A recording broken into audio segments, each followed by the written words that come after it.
ನಮಸ್ಕಾರ. ಡಾಕ್ಟರ್ ಸಿದ್ದು ಅವರು KK news Kannada channel ಅಂತ ಒಂದು ಒಳ್ಳೆ ಯೂಟ್ಯೂಬ್ ಚಾನೆಲ್ ಅವರು ಓಪನ್ ಮಾಡಿದ್ದಾರೆ. ಆ ಯೂಟ್ಯೂಬ್ ಚಾನೆಲ್ ನ ವಿಶೇಷತೆ ಅಂತ ಹೇಳಿದ್ರೆ ಅದರಲ್ಲಿ ಕೇವಲ ಸಣ್ಣ ಮಕ್ಕಳು, ದೊಡ್ಡವರು ಯಾವುದೇ ಒಂದು ವಯಸ್ಸಿನ ಅಂತರ ಇಲ್ಲದೆ ಹೆಚ್ಚು ನಮ್ಮ ಕನ್ನಡಕ್ಕೆ ಸಂಬಂಧಪಟ್ಟಿರುವಂತಹ ಕರೆಂಟ್ ಅಫೇರ್ಸ್ ಎಲ್ಲ ಮಾಹಿತಿ ಸಿಗ್ತಾ ಇದೆ.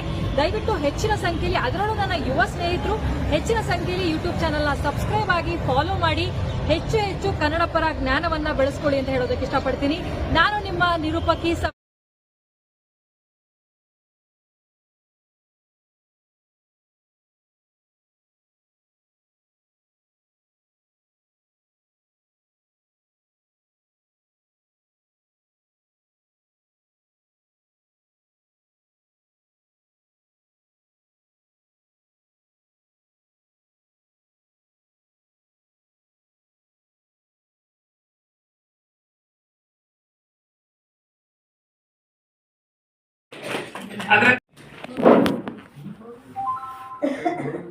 ಶ್ರೀಮತಿ ಆಗಮಿಸಿದಂತ ಶ್ರೀ ಮಾನ್ಯ ರಾಮೋಜಿ ಅಗ್ನಿ ಮುಖ್ಯ ಕಾರ್ಯಕಾರಿಕ ತಾಲೂಕು ಪಂಚಾಯತ್ ಇವರು ಕೂಡ ಹೃದಯಪೂರ್ವಕ ಸ್ವಾಗತವನ್ನ. ಅದರಂತೆ ಇವತ್ತಿನ ಈ ಕಾರ್ಯಕ್ರಮಕ್ಕೆ ಕೂಡ ಮಾಡಿ ಜೈಲಿಗೆ ಬಂದ್ರು 45 ದಿನ ಮತ್ತೊಂದ್ ದಿನ 60 ಮಂದಿ ಅರೆಸ್ಟ್ ಆಗಿದ್ವಿ. ಪ್ರಿವೆಂಟಿವ್ ಅರೆಸ್ಟ್ 60 ಮಂದಿ. ಅದ್ರಾಗ ನಾನು ಕೂಡ ಭಾಗವಹಿಸಿದ್ದೆ. ಅಂದ್ರೆ ನಾವು ಹೋರಾಟ ಮಾಡಕ್ ಹೋಗಿದ್ವಿ. ನಾವು ಹೋರಾಟ ಮಾಡೋರು ಎಲ್ಲಾರು 60 ಮಂದಿಗೆ ಜೈಲಿಗೆ ತಗೊಂಡ್ ಹೋಗ್ಬಿಟ್ಟಿದ್ರು. ಮತ್ತೆ ಅವತ್ತ ಬಿಟ್ಟು ಕಳಿಸಿದ್ರು. ಅಂದ್ರೆ ಪ್ರಿವೆಂಟಿವ್ ಅರೆಸ್ಟ್ ಇವ್ರು ಮಾಡಕ್ ಬಂದಿದ್ರೆ ಇವ್ರ ಒಳಗ್ ತಗೊಂಡ್ಬಿಟ್ವಿ ಅಂತ ತಪ್ಪೋಗಿದ್ರು ಪೊಲೀಸರು. ಯಾಕ ನಾವು ಮಾಡ್ಬೇಕಾಯ್ತು? ನಮ್ಮ ವಿಕಲಚೇತನರಿಗೆ ಇರ್ತಕ್ಕಂತ ತಾಲೂಕಾ MRW, VRW, URW ಕೂಡದ ಅಧ್ಯಕ್ಷ ಅಂತ ಶ್ರೀ ವಿಠಲ್ ಭಾಗ್ಯವಡಿ ಇವರು ಕೂಡ ಅದಕ್ಕೆ ಸ್ವಾಗತವನ್ನ ಬಯಸ್ತಾ ಇದ್ದೇನೆ. ಅದರಂತೆ ಇವತ್ತಿನ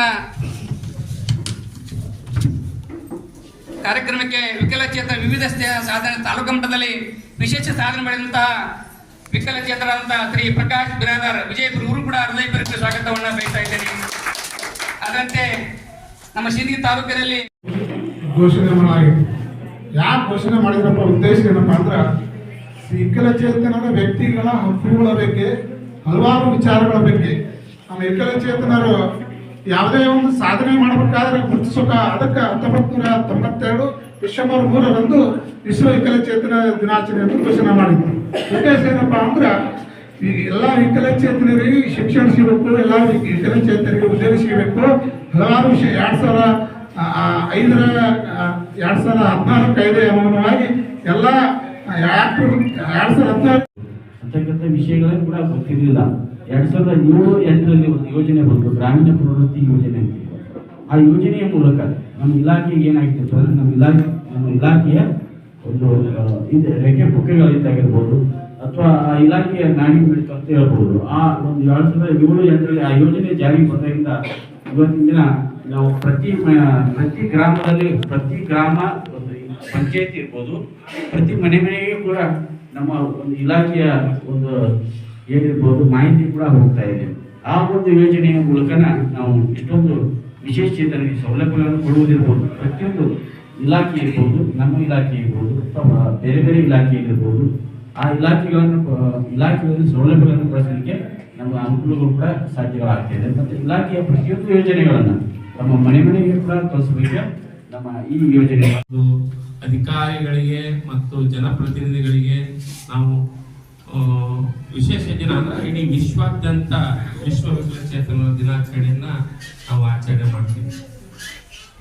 ಯಾಕೆ ಈ ವಿಶ್ವ ವಿಕಲಚೇತನ ದಿನಾಚರಣೆಯನ್ನ ನಾವು ಆಚರಿಸ್ತೀವಿ ಅಂತಂದ್ರಪ್ಪ ಅಂದ್ರೆ ವಿಶ್ವಸಂಸ್ಥೆ ಈ ದಿನಾಚರಣೆ ಮಾಡಬೇಕು. ಯಾಕೆ ಮಾಡಬೇಕು ಅಂತಂದ್ರೆ ವಿಕಲಚೇತನರು ಕೂಡ ಈ ಸಮಾಜದ ಅವಿಭಾಜ್ಯಾಂಗ. ಅವರು ಅತ್ಯಂತ ಕೆಳಮಟ್ಟದಲ್ಲಿರ್ತಕ್ಕಂಥ ಒಂದು ಜನಸಂಖ್ಯೆ. ಅವರಿಗೆ ಮತ್ತು ಅತ್ಯಂತ ಕಷ್ಟದಾಗಿರ್ತಕ್ಕಂಥ ಒಂದು ಸಮೂಹ. ಅವ್ರಿಗೆ ಒಂದು ಸರ್ವತೋಮುಖ ಅಭಿವೃದ್ಧಿ ಮಾಡಬೇಕು. ಅವರ ಶಿಕ್ಷಣದಿಂದ ಮತ್ತು ಆರೋಗ್ಯದಿಂದ, ಪುನಶ್ಚೇತನದಿಂದ ಅವರು ಈ ಸಮಾಜದ ಮುಖ್ಯವಾಗಿ ಬರಬೇಕು. ಸಾಮಾನ್ಯ ವ್ಯಕ್ತಿಯಂಗ ಅವರು ಕೂಡ ಆಗಬೇಕು. ಅವರು ಕೂಡ ಎಲ್ಲರಂಗ ಒಂದು ಸಾಮರ್ಥ್ಯ ಇದೆ ಅವರಲ್ಲಿ.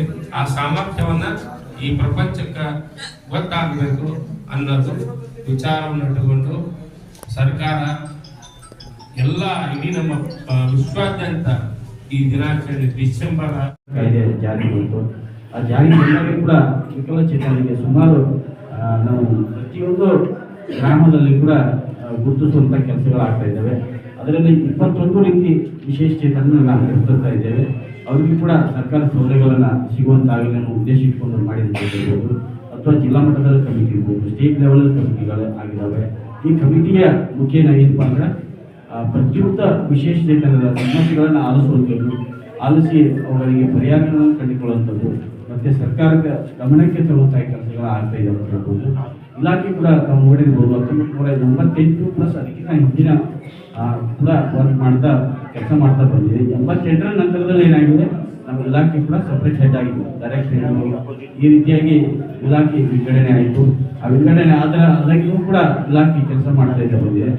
ನಮ್ಮ ಇಲಾಖೆಯಲ್ಲಿ ಮುಖ್ಯವಾಗಿ ನಾವು ನೋಡಿರ್ಬೋದು, ಒಂದು ಮುಖ್ಯವಾದಂಥ ಯೋಜನೆ ಯಾವಾಗ ಜಾರಿಗೆ ಬಂತಪ್ಪ ಅಂದ್ರೆ 2007-8ರಲ್ಲಿ ಒಂದು ಯೋಜನೆ ಜಾರಿಗೆ ಬಂತು. ಆ ಯೋಜನೆಯನ್ನ ನಮ್ಮ ಈಗಾಗಲೇ ಇರ್ತಕ್ಕಂಥ ಕಮಿಷನರ್ ದಾಸಗೌಡ ಆ ಒಂದು ಯೋಜನೆಯನ್ನು ಜಾರಿಗೆ ಬಂತಂದ್ರು. ಅದಕ್ಕಿಂತ ಪೂರ್ವದಲ್ಲಿ ನಮ್ಗೇನಾಗ್ತಾ ಇತ್ತು, ಯಾವ ಗ್ರಾಮದಲ್ಲಿ ಎಷ್ಟು ಜನ ವಿಶೇಷ 31ನೇ ತಾರೀಕಿನವರೆಗೂ ಆಚರಿಸ್ತಾರೆ. ಯಾಕಂದ್ರೆ ಎಲ್ಲರೂ 3ನೇ ತಾರೀಕಿಗೆ ಮಾಡಿದೆ ಅಂತಂದ್ರೆ ಜಿಲ್ಲಾ ಮಟ್ಟದಾಗ ಈಗ ನಮ್ಮ ಜಗದೀಶ್ ಸಾಹೇಬ್ ಬಂದಾರ, ಅಲ್ಲಿ 3ನೇ ತಾರೀಕಿಗೆ ಇಟ್ಕೊಂಡಿರ್ತಾರೆ. ಇಡೀ ನಮ್ಮ ಬಿಜಾಪುರ ಜಿಲ್ಲೆಯಲ್ಲಿ ಎಲ್ಲರೂ ಕೂಡ ಬಿಜಾಪುರನಾಗ ಇರ್ತಾರೆ. ಹಿಂಗಾಗಿ ನಮ್ಮ ಇವತ್ತು ಕರ್ನಾಟಕ ಅಂಗೂರ ರಾಜ್ಯ ಒಕ್ಕೂಟದ ಪದಾಧಿಕಾರಿಗಳ ಆಯ್ಕೆ ಈಗ ರೀಸೆಂಟ್ ಆಗಿ ನಡೀತು ನಮ್ಮ ಜಿಲ್ಲಾ ಮಟ್ಟದ ಸಮಿತಿ. ಮತ್ತು ಅದ್ರ ಜೊತೆಗೆ ನಮ್ಮ MRW ಮತ್ತು VRW ಎಲ್ಲ ಏನು ಒಕ್ಕೂಟ ಇದೆ ಅವರ ನೇತೃತ್ವದೊಳಗೆ ಇವತ್ತು ಈ ಒಂದು ಕಾರ್ಯಕ್ರಮ ಇಟ್ಟುಕೊಂಡಿದ್ದು ಸಿದ್ದಿಗೆ ಒಳಗೆ ನಮ್ಮ ವಿಠಲ್ ಕಾಜಿಗೆ ಅವರ ಒಂದು ಅಧ್ಯಕ್ಷರಾದ ತಕ್ಷಣ ಒಂದು ಚಟುವಟಿಕೆ ಅವರು ಪ್ರಾರಂಭ ಮಾಡಿದ್ದಾರೆ. ರೀಸೆಂಟ್ ಆಗಿ ಬೆಂಗಳೂರಿಗೆ ಕರ್ಕೊಂಡು ಕೇಸಿ ನಮ್ಮ ಅಮೀನಪ್ಪ ಅವರ ನೇತೃತ್ವದೊಳಗೆ, ನಮ್ಮ ಆಶಾದೀಪ ಸಂಸ್ಥೆ ಅವರ ನೇತೃತ್ವದೊಳಗೆ, ಮಹೇಶ್ ಅವರು, ನಮ್ಮ ಮಲ್ಲು ಅವರು ಎಲ್ಲರೂ ಕರ್ಕೊಂಡು ಬೆಂಗಳೂರಿಗೆ ಹೋಗಿ ಒಂದು 50 ಜನ ವಿಶೇಷ ಚೇತನರ ಒಂದು ಒಳ್ಳೆಯ ಒಂದು ಗುಣಮಟ್ಟದ ವೀಲ್ ಚೇರ್ ಅನ್ನ ತಗೊಂಡ್ಬಂದ್ವಿ. ಮತ್ತೆ ಅದ್ರ ಜೊತೆಗೆ ಇವತ್ತಿನ ದಿನ ಈ ಒಂದು ವಿಶ್ವ ವಿಕಲಚೇತನ ದಿನಾಚರಣೆ ಕಾರ್ಯಕ್ರಮ ಮಾಡಾಕಂತೀವಿ. ಮತ್ತೆ ಒಕ್ಕೂಟ ನಮ್ಮ ಬಿಜಾಪುರನೊಳಗ ಮೊದಲಿಗೆ ಇತ್ತು, ಬಟ್ ಏನಾಗ್ತಂದ್ರೆ ಕಾರಣಾಂತರದಿಂದ ಸ್ವಲ್ಪ ದಿನ ಮತ್ತೆ ಹಿಂದಿತ್ತು, ಮತ್ತೆ ಬೇರೆ ಬೇರೆ ಸಂಘಟನೆ ಭಾಗವಹಿಸಿದ್ರು. ಮತ್ತು ಇವತ್ತ ಇಡೀ ರಾಜ್ಯಾದ್ಯಂತ ಒಂದು ಸಂಘಟನೆ ಒಂದು ಚುರುಕು ಆಗ್ತಾ ಇದೆ. ಒಂದ ಮಾತಾಗ ಹೇಳ್ಬೇಕಂತಂದ್ರ ದೊಡ್ಡ ಪ್ರಮಾಣದಾಗ ನಮ್ಮ ವಿಕಲಚೇತನರ ಹಕ್ಕಿಗಾಗಿ ಹೋರಾಟ ಮಾಡಿದಂತ ಯಾವ್ದಾದ್ರೂ ಒಂದು ಜಿಲ್ಲೆ ಇತ್ತಂದ್ರ ಅದು ನಮ್ಮ ಬಿಜಾಪುರ ಜಿಲ್ಲೆ ಅಂತ ಹೇಳಿಕ್ಕೆ ಬಹಳ ಹೆಮ್ಮೆ.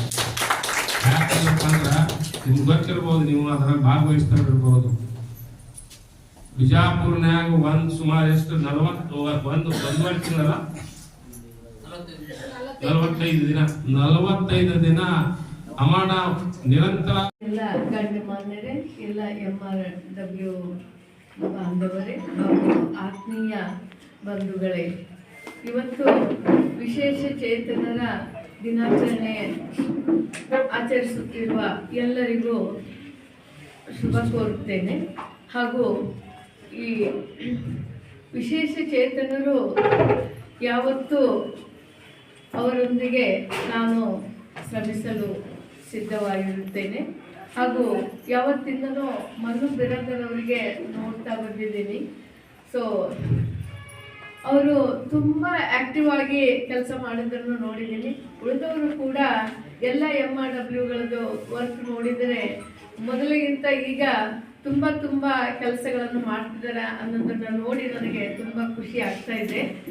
ಸೊ ವಿಶೇಷ ಚೇತನರು ಅವರಿಗೆ ಅನುಕಂಪ ಬೇಡ, ಅವಕಾಶ ಕೊಡಿ ಅನ್ನೋದು ಅದು ನಿಜವಾಗಿಯೂ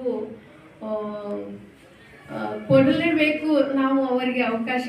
ಅವರಿಗೆ ಜಸ್ಟ್ ನಾವು ಪುಷ್ ಮಾಡಿದರೆ ಅವರು ಮುಂದಕ್ಕೆ ಹಾರ್ತಾರೆ.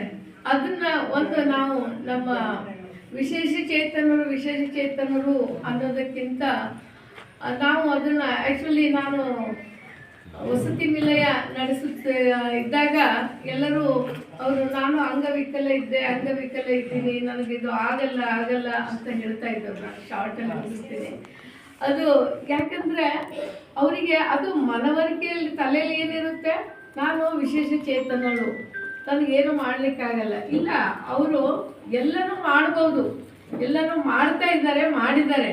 ಅದರ ಅವರಿಗೆ ನಾವು ಒಂದೊಂದೇ ಎಕ್ಸಾಂಪಲ್ಗಳು ಕೊಟ್ಟಾಗ ನಾನು ಹೀಗೆ ಮುಂದೆ ಹೋಗಬಹುದು, ನಾನು ಹೀಗೆ ಮುಂದೆ ಮಾಡ್ತೀನಿ ಅನ್ನೋದು ಅವರಿಗೆ ನಾವು ತೋರಿಸಿಕೊಟ್ಟಾಗ ನಿಜವಾಗಿಯೂ ನಮ್ಮ ಕರ್ನಾಟಕದ ಎಲ್ಲ ಜಿಲ್ಲೆಗಳಿಗಿಂತ ನಮ್ಮಲ್ಲಿ ಇರುವ ವಿದ್ಯಾರ್ಥಿನಿಯರು ಎಜುಕೇಷನ್ನಲ್ಲಿ ತುಂಬ ಮುಂದುವರೆದಿದ್ದಾರೆ ಅಂತ ಹೇಳಲಿಕ್ಕೆ ನಾನು ಹೆಮ್ಮೆಯಿಂದ ಹೇಳ್ತಾ ಇದ್ದೀನಿ.